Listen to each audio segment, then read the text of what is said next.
اللہ تعالیٰ فرماتا ہے تم لوگوں کو اس سے کیا چاہیے؟ سارے بندے کہتے ہیں مولا ہم تو گنہگار ہیں، نیکیوں کی کمی ہے، اس کے پاس نیکیاں زیادہ ہے، اس کی نیکیاں ہمیں دلا دے۔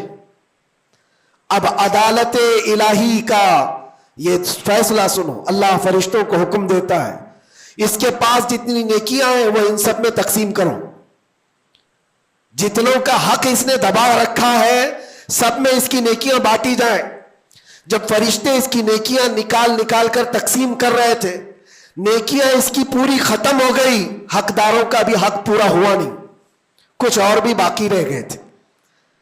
وہ کہنے لگے مولا ہمارا بھی حق ہے اس کے اوپر، ہمارا بھی اس نے مال رکھا ہے۔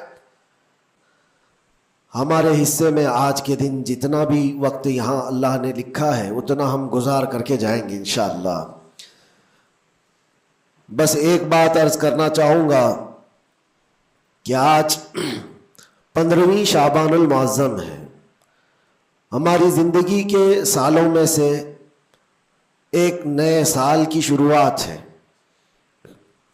حدیث پاک میں ملتا ہے کل کی رات اللہ تعالیٰ فرشتوں کو سارے معاملات تقسیم کر دیتا ہے، بندوں کے متعلق کیا کیا چیزیں سال بھر میں ہونے والی، اور فرشتوں کو سارے احکام بتا دیے جاتے ہیں۔ اس میں سے بسا اوقات ایسا ہوتا ہے کہ کسی کی موت لکھی گئی ہوئی ہوتی ہے اس سال، لیکن وہ بندہ شادی کی تیاریوں میں مصروف ہے، کسی کے 2 مہینے 3 مہینے کے بعد زندگی کے خاتمے کا عنوان لکھا گیا ہوگا، لیکن وہ اپنے بزنس پلان کر رہا ہوگا، وہ سفر کی تیاریاں کر رہا ہوگا۔ ہم میں سے بھی کسی کو معلوم نہیں کہ کل کی رات ہمارے لیے کیا حکم اللہ نے فرشتوں کو دیا ہے۔ اگر زندگی باقی ہے تو دعا کریں کہ اللہ تعالیٰ خیر و برکت والی زندگی عطا فرمائے، نیکیوں والی زندگی عطا فرمائے۔ اور ایک اہم بات جو آج سب جگہ گردش کر رہی ہوتی ہے، سرکولر ہوتی ہے، وہ یہ ہے کہ ہر بندہ اپنے اپنی غلطیوں کی معافی دوسرے سے مانگ رہا ہوتا ہے، اور یہ اس لیے بھی ہے کہ سب نے شاید یہ حدیث سنی ہوگی کہ ان بڑی راتوں میں اللہ تبارک و تعالی سارے بڑے گناہوں کو معاف کر دیتا ہے، لیکن چند لوگ ایسے ہیں جو ان راتوں میں بھی معاف نہیں ہوتے۔ ان میں سے ایک بندہ وہ ہے جو لوگوں کے تعلق کو ختم کرتا ہے، قطع تعلق کرنے والا۔ بھائیوں میں نفرت ہے، بھائی اور بہن میں نفرت ہے، باپ اور بیٹے میں نفرت ہے، رشتہ داریوں کو توڑا ہوا آدمی، اس کے لیے بھی کہا گیا اس رات میں اس کی بھی بخشش نہیں ہے۔ اور دوسری چیز یہ ہے کہ جو ہم گناہ کرتے ہیں اس کی 2 قسمیں ہیں، 2 قسم کے گناہ ہیں۔ کچھ گناہ وہ ہیں جن کا تعلق صرف اللہ سے ہے، اللہ جب چاہے معاف فرمائے گا۔ شراب پیا، زنا کیا، غلط کاریاں کیا، جھوٹ بولا ہے، یہ سارے گناہ وہ ہیں جس کی معافی اللہ سے ڈائریکٹ کی لی جائے گی۔ اس کو کہتے ہیں حقوق اللہ۔ اللہ تعالیٰ کریم ہے، اکرم الاکرمین ہے، جب چاہے اپنے بندوں کو معاف فرما دے۔ لیکن کچھ گناہ ایسے ہیں جن کا تعلق بندوں سے ہے، کسی کا مال ہڑپ لیا ہے، کسی کا حصہ دبا لیا ہے، کسی کو گالی دیا ہے، کسی کو مارا ہے، یہ سارے وہ گناہ ہیں جن کا تعلق بندوں سے ہے، ان کو حقوق العباد کہا جاتا ہے۔ اور یہ گناہ زیادہ ڈینجر ہے، حقوق اللہ سے زیادہ ڈینجر حقوق العباد ہے، کیونکہ حدیث پاک میں ہے اللہ سے متعلق جو گناہ ہے وہ رب تعالیٰ جب چاہے معاف فرمائے گا، لیکن جو بندوں سے ریلیٹڈ ہے اللہ فرماتا ہے جب تک بندہ بندے کو معاف نہیں کرتا اللہ نہیں معاف فرمائے گا، اللہ معاف نہیں فرمائے گا۔ حضور پاک صلی اللہ تعالیٰ علیہ وسلم نے صحابہ سے پوچھا سب سے غریب آدمی کون ہے تم جانتے ہو؟ سب سے مفلس آدمی کون ہے؟ حضور صلی اللہ علیہ وسلم نے صحابہ سے پوچھا تو صحابہ نے کہا اللہ کے نبی زیادہ جانتے ہیں۔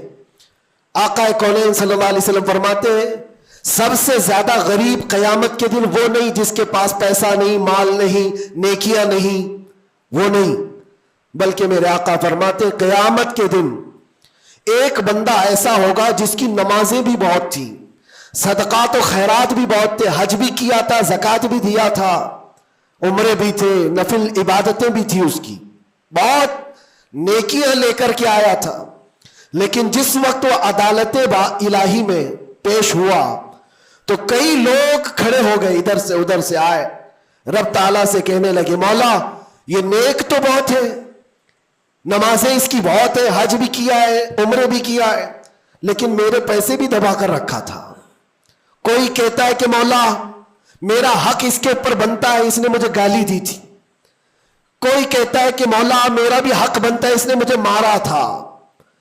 کوئی کہتا ہے مولا میرا بھی حق بنتا ہے, اس نے میرے پیٹھ پیچھے مجھ سے چغلی کی تھی اور لڑانے کی کوشش کی تھی, میرا حق بنتا ہے اس پر. تو یہ سارے حق طلب کرنے والے بندے کھڑے ہو جائیں گے اس کے خلاف جو نیکوکار تھا. اللہ تعالیٰ فرماتا ہے تم لوگوں کو اس سے کیا چاہیے؟ سارے بندے کہتے ہیں مولا ہم تو گنہگار ہیں, نیکیوں کی کمی ہے, اس کے پاس نیکیاں زیادہ ہے, اس کی نیکیاں ہمیں دلا دے. اب عدالت الہی کا یہ فیصلہ سنو, اللہ فرشتوں کو حکم دیتا ہے اس کے پاس جتنی نیکیاں ہیں وہ ان سب میں تقسیم کرو, جتنوں کا حق اس نے دبا رکھا ہے سب میں اس کی نیکیاں بانٹی جائیں. جب فرشتے اس کی نیکیاں نکال نکال کر تقسیم کر رہے تھے, نیکیاں اس کی پوری ختم ہو گئی, حقداروں کا بھی حق پورا ہوا نہیں, کچھ اور بھی باقی رہ گئے تھے. وہ کہنے لگے مولا ہمارا بھی حق ہے اس کے اوپر, ہمارا بھی اس نے مال رکھا ہے. اللہ تعالیٰ فرماتا ہے اب اس کے پاس تو نیکیاں پوری ختم ہو گئی, تم چاہتے کیا ہو؟ وہ گنہگار تھے, وہ کہتے مولا ہم یہ چاہتے ہیں کہ ہمارے گناہ اٹھا کر کے اس پر ڈال دیں, ہمارا بوجھ تو کم ہو جائے. حکم ہوگا رب تعالیٰ کا کہ اس کے اوپر ان کا حق بنتا ہے, لہذا ان کے گناہ اٹھا اٹھا کر کے اس کے اوپر ڈالو. حدیث پاک میں میرے آقا فرماتے ہیں لے کے تو چلا تھا بہت ساری نیکیاں, لیکن وہاں سب بٹ گئی, الٹا دوسروں کے گناہ اپنے سر پر لے لیا اور سیدھے اس کو فرشتے جہنم میں لے کر جاتے ہیں. یہ قیامت کے دن کا سب سے مفلس آدمی ہے, سب سے غریب. اسی لیے اے لوگوں حقوق العباد میں کبھی گرفتار مت ہونا, دنیا میں کسی کا حق دبا کر مت رکھنا. کسی کو اگر تم نے اپنی زبان سے ایذا دیا ہے, تکلیف دی ہے, یا ہاتھ سے دیا ہے, یا کسی بھی طرح سے دیا ہے, تو قیامت کے دن اس کا حق لیا جائے گا, تمہیں اس کا حق دینا پڑے گا. اسی لیے شب برات آتی ہے تو سب لوگ ایک دوسرے سے معافی بھی مانگ لیتے ہیں. بندوں سے اگر تمہارا حق ہے تو بندوں سے معافی مانگ لو, اگر بندہ معاف کر دیا دنیا میں تو اللہ بھی معاف فرمائے گا, اللہ معاف فرمائے گا. لیکن معافی مانگنے کا ٹرینڈ آج واٹس ایپ اسٹیٹس بن گیا ہے, بہت آسان ہے اسٹیٹس پر رکھ دینے کا کہ میرے جس کے اوپر بھی حق بنتے ہیں میں نے ان کو معاف کیا وہ مجھے معاف کر دیں, کسی کے پاس جانے کی ضرورت ہی نہیں, واٹس ایپ میں گھماتے رہ جاؤ. کیا اسی کو معافی مانگنا کہتے ہیں؟ معافی مانگنے میں آدمی کو جو انا ہے, جو تکبر ہے, جو شیطان اسے گھمنڈ دلاتا ہے, اسی توڑنے کے لیے تو اللہ نے معافی مانگنے کا حکم دیا کہ جاؤ تم اپنے اس بندے سے معافی طلب کرو جس کے پاس جانے میں تمہیں شرم آ رہی ہے. اپنے نفس کو توڑو, اپنے انا کو ختم کرو, اپنے تکبر کو مارو. تمہاری بہن کا کوئی حق باقی تھا تو تم اگر یہ سوچتے ہو اس کے پاس کیسے جاؤں, وہ تو چھوٹی ہے, میں اتنا بڑا ہو گیا ہوں, کیا بہن سے بھی معافی مانگوں گا, میں چھوٹا ہو جاؤں گا. قدر کرو, آج تمہارے پاس وقت ہے, یہاں تھوڑی دیر کے لیے چھوٹا ہونا اچھی بات ہے. قیامت کے دن جب تمہارے گلے میں توق ڈال دیا جائے گا گناہوں کا تو اس وقت مدد کے لیے کوئی نہیں آ سکے گا. اس لیے میرے عزیزوں حقوق العباد میں گرفتار کبھی نہ ہونا. اللہ کے نبی صلی اللہ علیہ وسلم کے پاس ایک جنازہ آیا. حضور صلی اللہ علیہ وسلم جب جنازہ پڑھاتے تھے تو پہلے پوچھتے تھے اس پر کسی کا حق باقی ہے, کسی کا اس پر کوئی لینا دینا باقی ہے. جنازہ صحابی کا ہے. جب جنازے کے پاس کھڑے تھے تو ایک صحابی آگے بڑھتے اور کہتے یا رسول اللہ 2 درہم میرے اس کے اوپر باقی ہے اور یہ مر گیا, دیا نہیں مجھ کو, 2 درہم قرضہ اس کے اوپر میرا باقی ہے. حضور پاک صلی اللہ علیہ وسلم نے کیا فرمایا جانتے؟ صلو علی صاحبکم ولا اصلی علیہ. اے لوگوں تم چاہو تو اس کا جنازہ پڑھ لو، میں نہیں پڑھوں گا. حضور پیچھے ہٹ گئے. 2 درہم کا صرف قرضہ باقی تھا جن کا انتقال ہوا، اور حضور نے فرمایا میں جنازہ نہیں پڑھوں گا.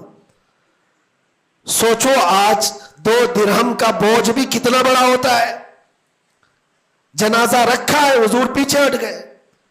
پھر ایک کوئی صحابی آگے بڑھتے اور کہتے یا رسول اللہ صلی اللہ علیہ وسلم، ان کی جانب سے ان کا قرضہ میں ادا کر دوں گا.